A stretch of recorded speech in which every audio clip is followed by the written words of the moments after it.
everyone. So this is going to be another Tara Talks video. I haven't done one in a while. I haven't done one since the music video thing. I got a couple requests to talk about my experience at a particularly crappy mall store, and I'm debating whether I should say the name, although you guys already know what store it is. Just for the sake of this being its own video, I'm gonna give it a fake name in case someone happens to stumble across this who ain't so happy with it. We're gonna call it Atlantic Moonwear.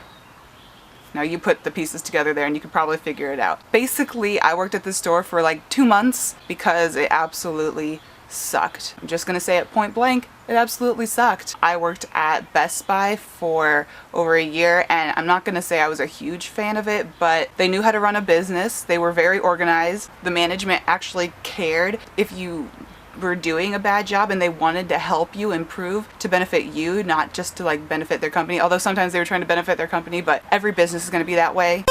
I don't even know. Even the way I got hired, oh sorry, I said their name, didn't I? I'll probably bleep that out with some weird noise. Even the way I got hired there was weird because I was informed somehow that they were interested and blah blah blah blah blah, and they said that they would call me if they wanted to do an interview. So I waited and waited and waited, and a couple weeks went by, so I finally called them myself, and they were like, oh yeah, we've been super busy, we'll go ahead and you can come in for an interview today. And I was like, I can't do it today, can we do it tomorrow or something? And she's like, yeah, sure, that's fine, just come in after school or whenever, it doesn't matter. So that right there should have been a red flag. Most businesses are much more organized about interviews and things that are really important like that, so I thought that was a little strange, but I just went with it. And then after the interview, I got hired on the spot, which at the time felt great, but thinking back upon it now, there's a reason most companies do not hire you on the spot. If they're just hiring people on the spot, they obviously don't care what type of worker they are or tossing ideas back and forth with other managers. They obviously just don't care. And that's an accurate statement for this company. They just don't care. At least for this store specifically. I guess I can't say anything for the whole company, but my store, no, they don't even care. So while working there, I noticed it was odd that like anyone who was in their 20s would not talk to me. And when I worked at Best Buy, most of the people there were older than me. You know, they were mostly like guys in their 20s or older, and they, you know, talked to me. They didn't think I was dumb or uncool or anything. But I noticed at Atlantic Moonwear that they were, for some reason, really cliquey. Why they're cliquey, I have no idea, because it's not high school, it's a business. You should talk to all of your coworkers, especially when you're a manager. Don't uninclude new employment. That doesn't make any sense. Why would you not talk to me? Like, don't you want to help me so I can help you help this company? Like, what? And another thing that bothered me was the fact that they're like, you need to be hitting $50 on average with every transaction. So basically, you know, anytime I rung out a customer, if this one customer bought $20 worth of stuff, the other customer should buy like 80, and so on and so forth. So on average, each transaction I'm doing should be around $50, and that's all fine and dandy, but how am I supposed to improve my numbers when I'm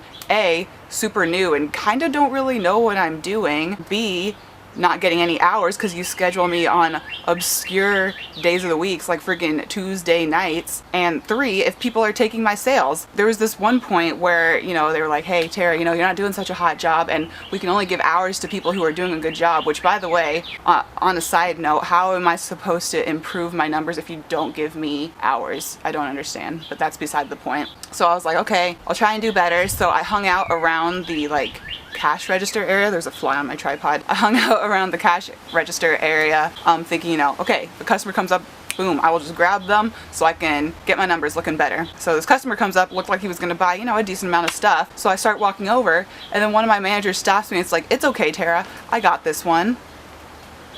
So you're gonna tell me to get more transactions so I can, you know, improve my numbers, yet you're taking on all the sales. And then they sent out a mass text weeks later saying, hey guys, right now there's only 3 of you who are meeting the numbers you need to meet, and 2 of those people are managers. That is unacceptable. Well, golly gee, I freaking wonder why. Maybe because the managers take everyone's sales, especially when they're literally booting you off the cash register, being like, I'll take this sale. How does that make any sense at all? I don't understand. It got to the point where I was being scheduled like 8 to 0 hours a week, which is ridiculous. I'm trying to help my parents save for college. I didn't get a job just so I can hang around and make it look like you guys are a diverse employer, because something I noticed, and I don't know if this is the reason why I was kind of being discriminated against, was because I'm half black. I gotta say, there was only one other person in the store who looked like they were maybe like 25% black, and then another kid who was Asian. The rest were all white. Whether that's a reason why they were not scheduling me, I'm not gonna say it is. I'm not gonna be like, you guys are racist, because I don't know if that's the case. But it kinda seemed like the only reason they hired me was because I have black in me.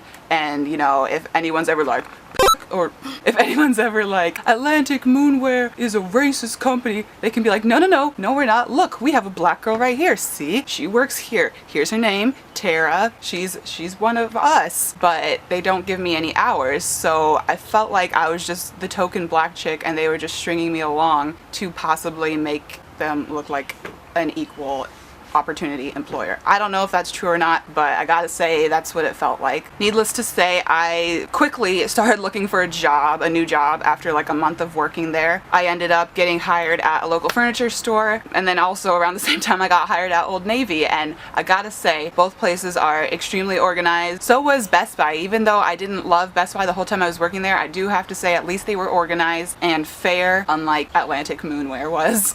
And here I thought I was being, you know, the mature, responsible young adult. I was like, you know what, if I'm gonna quit, because the day I got a call back, not a call back, I'm not an actress, the day I got hired at this furniture store, I was like, yes, I can quit this stupid store. So I was like, you know what, I could just call and be like, guys, peace out, I'm not coming back to your stupid store. But I was like, you know what, I'm classier than that. I'm gonna go in the store because possibly they want me to fill a 2 weeks notice, and you know, I'll work 2 weeks for them if I have to. I don't want to, but I will. So even though I probably wouldn't have gotten any hours anyway, but that's beside the point, I drove all the way to that stupid store just to go in there, not have the actual manager be there, so I have to quit to like a key holder. And I'm just like, hey, you know what, I am trying to save for college. I'm just not getting enough hours here. I got a new job. I'm gonna have to leave this place. Her response was just like, okay.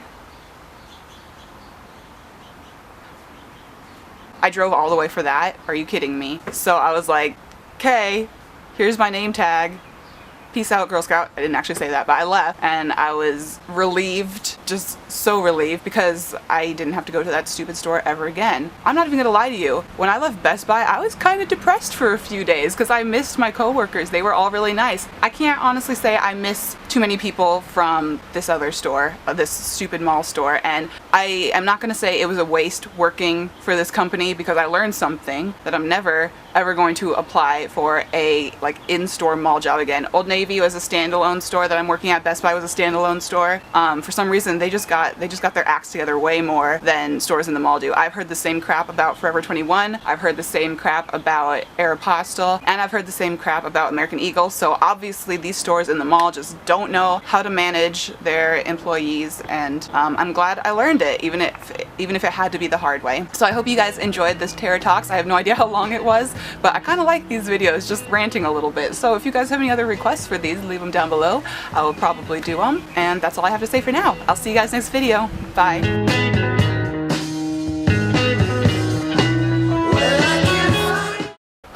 The stupid freaking fly.